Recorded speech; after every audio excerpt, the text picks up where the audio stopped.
Olá, Deus abençoe a sua vida, mais um dia, mais um presente de Deus para mim e para você. E hoje nós vamos ler o capítulo 13, capítulo 14 e o capítulo 15 do profeta Isaías. Capítulo 13, o propósito é anunciar a destruição iminente da Babilônia como um juízo de Deus. Isaías 13 começa com a profecia contra a Babilônia. Veja comigo. Advertência contra a Babilônia que Isaías, filho de Amós, recebeu em visão. Eu gosto muito do livro de Isaías, ele mostra de uma forma mais ampla, talvez pelo seu tamanho. Nós já vimos Isaías profetizando sobre Judá e Jerusalém, sobre a Síria, agora ele também está profetizando sobre a Babilônia, né? E aí ele vai continuar assim, ó: levantem uma bandeira no topo de uma colina desnuda, gritem a eles, chamem-lhes com um aceno, para que entre pelas portas os nobres. Eu mesmo ordenei aos meus santos para executarem a minha ira. Já convoquei os meus guerreiros, os que se regozijam com o meu triunfo. Então aqui nós temos uma profecia contra a Babilônia, e ele vai descrevendo o exército do Senhor, que se reúne para executar o julgamento. Quando a gente vai lá em Gênesis capítulo 15, por exemplo, Deus vai falar para Abraão, Gênesis 15, que Deus levaria os seus descendentes para uma nação, eles permaneceriam 400 anos ali como escravo, Deus os resgataria e Deus os levaria para uma terra que mana leite e mel. E talvez você veja essa terra apenas como uma terra que mana leite e mel. Mas ali em Gênesis 15, Deus fala, por exemplo, sobre os amorreus, e está dizendo assim: por que eu não vou levar, eu vou demorar esses 400 anos?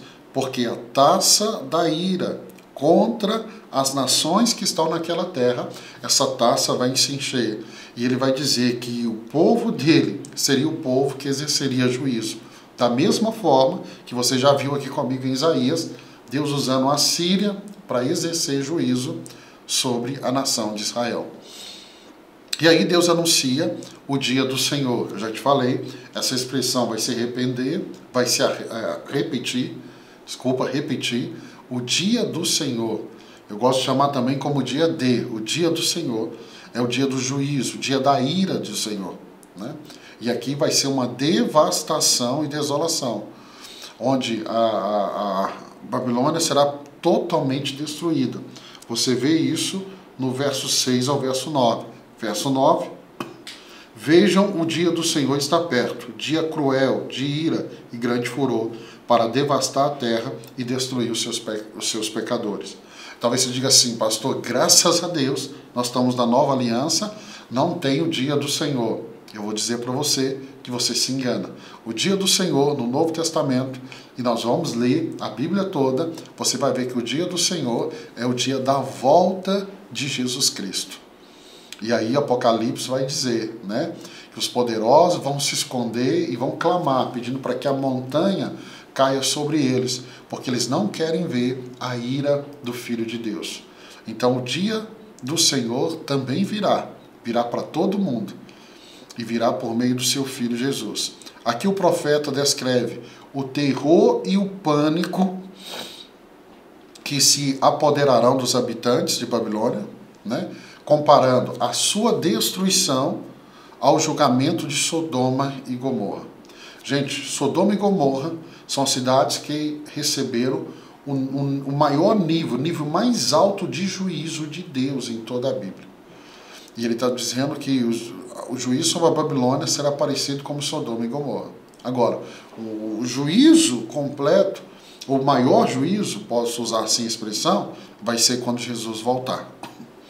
E aí, essa profecia vai enfatizar que Deus usará os medos e os persas como instrumento de sua justiça contra a Babilônia, né?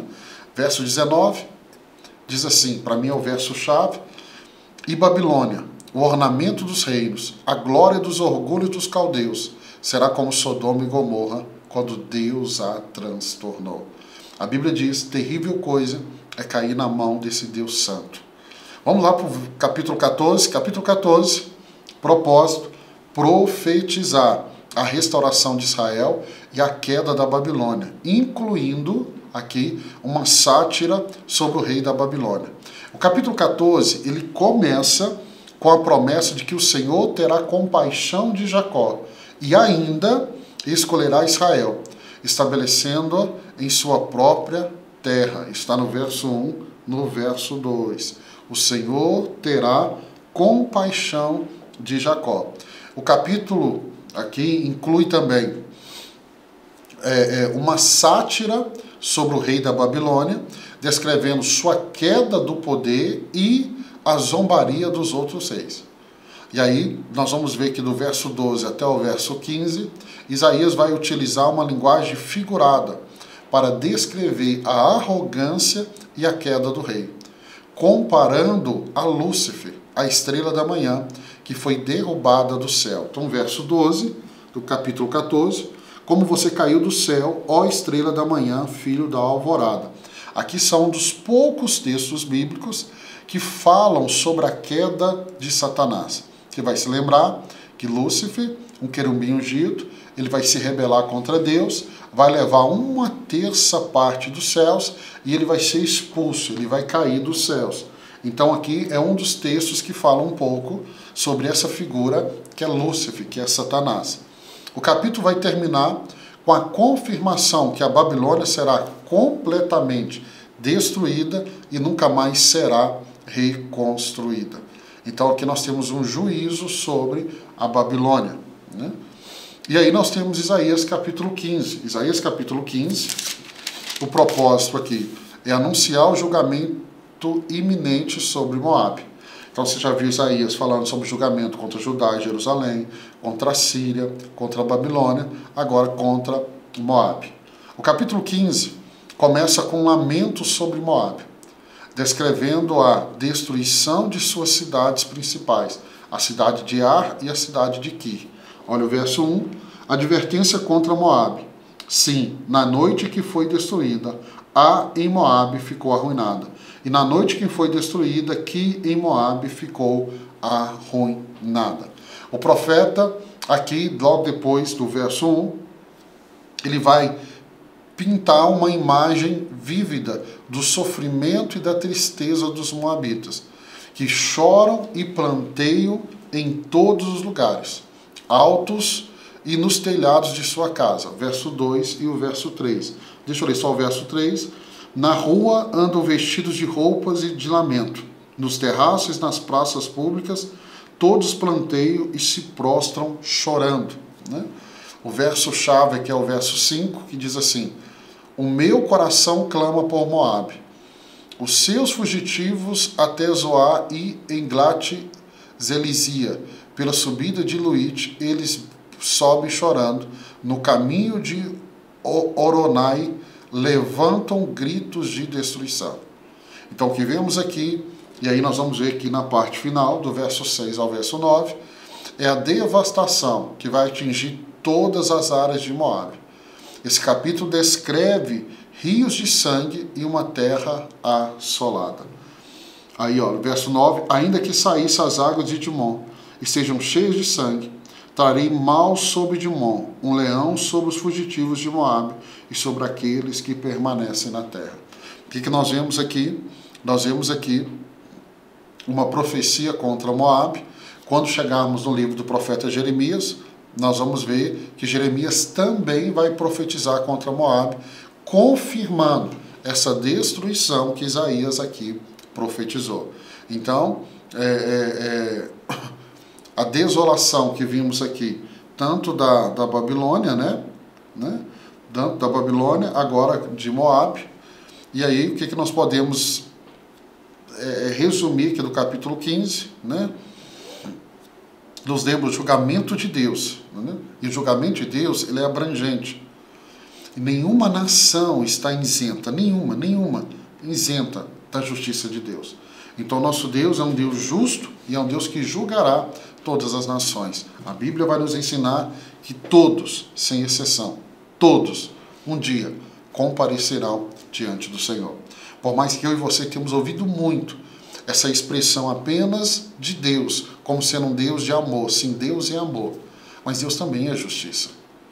Então, quando eu leio o livro de Isaías e eu vejo essas profecias, não é para ter medo, mas é para gerar temor. O que é temor? Temor é reverência. Reverência a esse Deus. Então, do capítulo 13 até o capítulo 15, o que nós vimos? Profecia de julgamento contra nações arrogantes. Gente, nações arrogantes. O juízo veio também por causa da arrogância dessas nações. Nós já vimos aqui Provérbios e quanto nós aprendemos com Salomão sobre a arrogância. Então, se você é essa pessoa arrogante, tem um caminho, se arrependa, confessa esse pecado, sabe, se humilha na presença de Deus, como Tiago, o meio-irmão de Jesus, vai escrever na sua carta, para que a seu tempo Deus possa te exaltar. Mas se você é uma pessoa arrogante, a sua queda é uma questão de tempo. Que Deus tenha misericórdia da minha vida, que Deus tenha misericórdia da sua vida. Quero te abençoar. Amanhã, se Deus permitir, nós vamos estar aqui juntos para ler mais 3 capítulos do livro de Isaías. Deus te abençoe.